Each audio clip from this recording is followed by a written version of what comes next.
Hello there, and welcome to day 2 of my 30 days of German language challenge. That's right, I decided to try and learn some German. Let's see where we can get in 30 days. If you remember, yesterday we did something called the deconstruction dozen, where basically we had 12 sentences in English and their translation to German. And that helps us analyze and look for similarities and differences and things to pay attention to that we can use for our study or for my study purposes. So just a quick review. Number 1 was the apple is red, which in German should sound somewhat like der Apfel ist rot. Now keep in mind, guys, I have looked this up. I have looked up how to say these things through Google by using Google Translator. So some of the pronunciation might be a little off, but I'm doing my best. Number 2, it is John's apple, which should be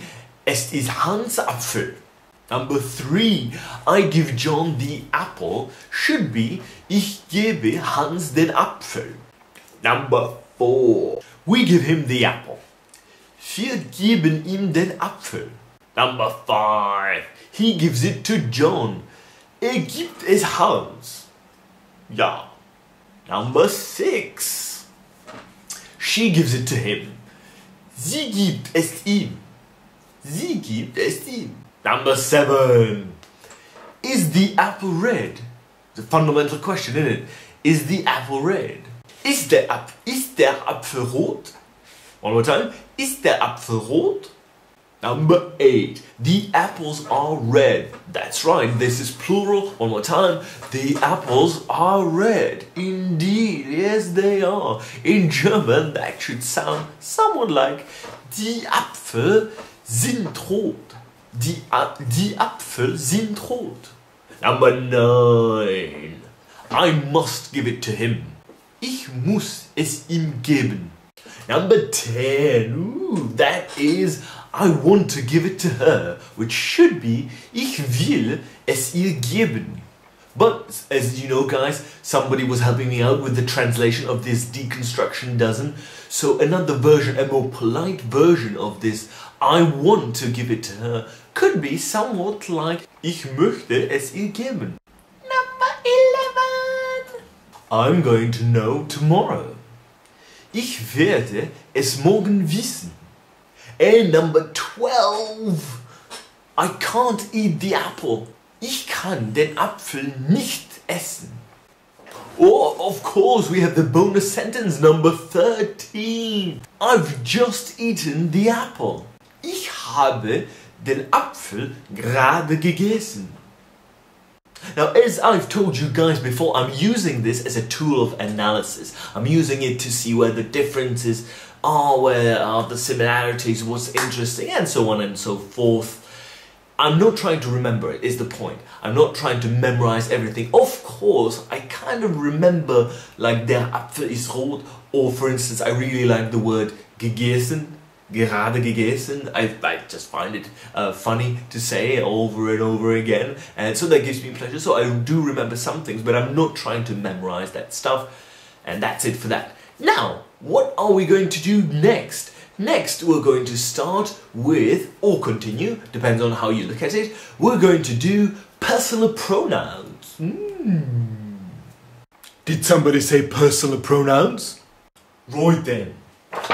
Personal pronouns, here we are. As you can see, they're very simple. I think they're the basis of everything, really, in my mind. We have simply I, you, he, she, it, we, you, and they. And of course, their German equivalents, which again, I've looked up how to say in Google Translator just to keep it simple and streamlined. It should be something like ich, du, er, sie, es, wir, ihr, sie. I don't know if that's right, but I think it should be somewhere in the ballpark. Precision is not my friend at the moment, even though subconsciously I'm trying to get there. Now, what are we going to do with this? This is a nice chart, but that's not going to cut it. Let's do it another way. Yes, it is most definitely not going to cut it, especially when I'm showing you the wrong chart. This, on the other hand, is actually the chart that I was going to show you, but mistakes happen, so here it is. We're going to use a deck of cards. Well, not these cards and not this deck, but very much the similar principle. If you're familiar with a simple deck of cards like this, that's what we're going to be taking advantage of. We're going to be using flashcards. Now, if you're unfamiliar what flashcards are, like I said, imagine a deck of cards. Now, on one side, you have the picture is usually always the same, and on the other side, you have the important part, the cards as you know them. Now, flashcards work very similarly. You have a question on one side of your card, and the answer on the other side. So, for instance, let's say I have the word I in English here. And my goal is to guess, or rather to learn, the German equivalent, which is on the other side. So the first thing I see when I draw this card from the deck is I. And I think, if I don't know, I can just flip it and I see, oh, ich, of course. But if I do know, I just say it right away, that should be ich, and then I can control my answer. Fantastic tool. Now, why is this so useful, you might wonder? But why is this important? Let me explain. You see, you are going to be using something called the spaced repetition system. And the spaced repetition system simply means that when you have that card, you always have just one in front of you.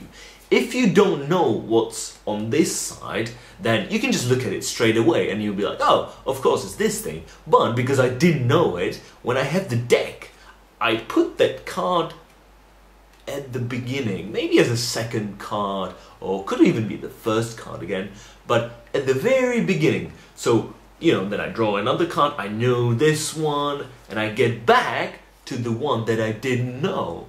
Ooh. And as I get better at it, I can be moving that card a little farther into the deck, and when it's super familiar and super easy for me, I can just put it at the end and keep going like that. And this is how you repeat and therefore learn the words that you don't know, the words that are giving you troubles.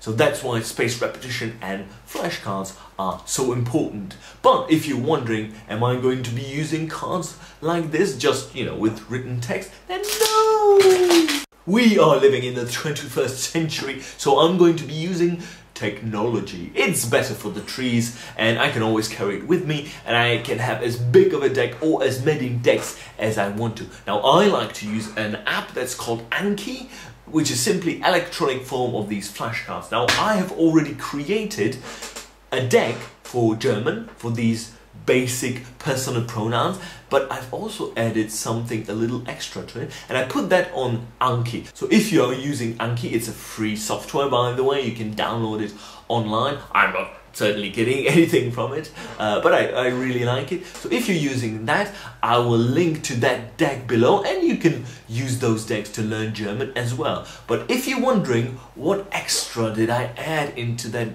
very first deck for my German learning? Right, of course. So this is what I added to that Anki deck I mentioned. These are 8 basic verbs. I call it the basic 8. Yeah, that's right. And we have be, have, go, do, want, need, must, and can. And I should probably try and read it in German as well. So we have be, which should be sein, have, which should be haben, go, which should be gehen, do, which should be machen, want, which should be wollen, need, which should be brauchen, must, which should be müssen, and can, which should be können.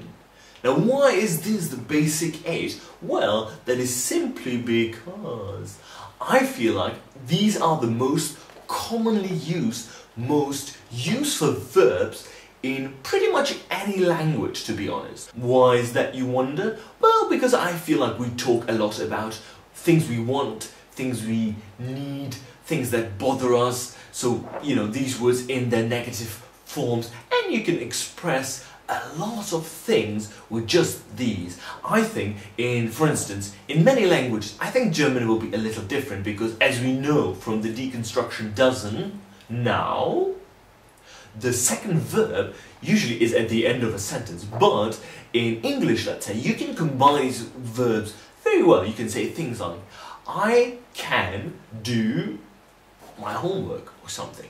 So you have an infinitive, and then of course you need to learn the forms of the verbs, but already you're on your way to speaking in a simple form, but speaking.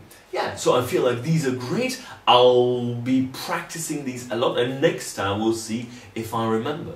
Alright, I think that's that. Ooh, that was a good flyer. Alright guys, thank you so much for watching. As you can see, I have a lot of work in front of me, so I'm gonna go ahead and do that.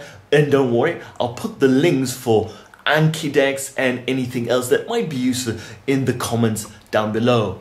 So again, thank you guys for watching. If you have any suggestions, questions, comments, I'll surely appreciate them. And if you like this video, please click the like button somewhere below, not like that, somewhere below.